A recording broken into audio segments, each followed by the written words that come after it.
ঢাকার হযরত শাহজালাল আন্তর্জাতিক বিমানবন্দর থেকে বের হওয়ার সময় জুতা খুলে খালি পায়ে দীর্ঘ ১৭ বছর পরে দেশের মাটি স্পর্শ নিলেন বিএনপির ভারপ্রাপ্ত চেয়ারম্যান তারেক রহমান।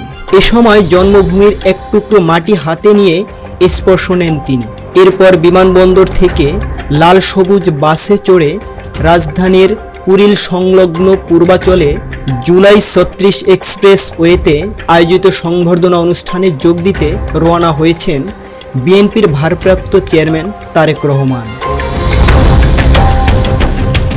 দীর্ঘ প্রায় দেড় যুগের নির্বাসিত জীবনের অবসান ঘটিয়ে বৃহস্পতিবার ২৫শে ডিসেম্বর বেলা ১১টা ৪৪ ঢাকার হযরত শাহজালাল আন্তর্জাতিক বিমানবন্দরের অবতরণ করেন তারেক রহমান। তার সঙ্গে এসেছেন স্ত্রী ডাক্তার জুবাইদা রহমান ও মেয়ে জাইমা রহমান।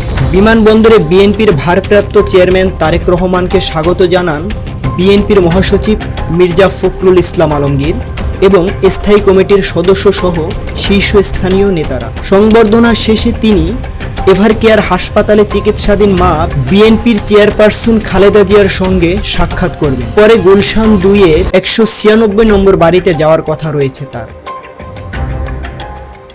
দেশের নাম্বার 1 ট্রেডিং অ্যাপ ইএফটি ফার্স্টে পাচ্ছেন ট্রেডিং এর সব সুবিধা, dual exchange access, company analysis, portfolio তৈরি করা সহ আরো অনেক ইউনিক ফিচারের সাথে ট্রেড করতে ডাউনলোড করুন এক্ষুনি।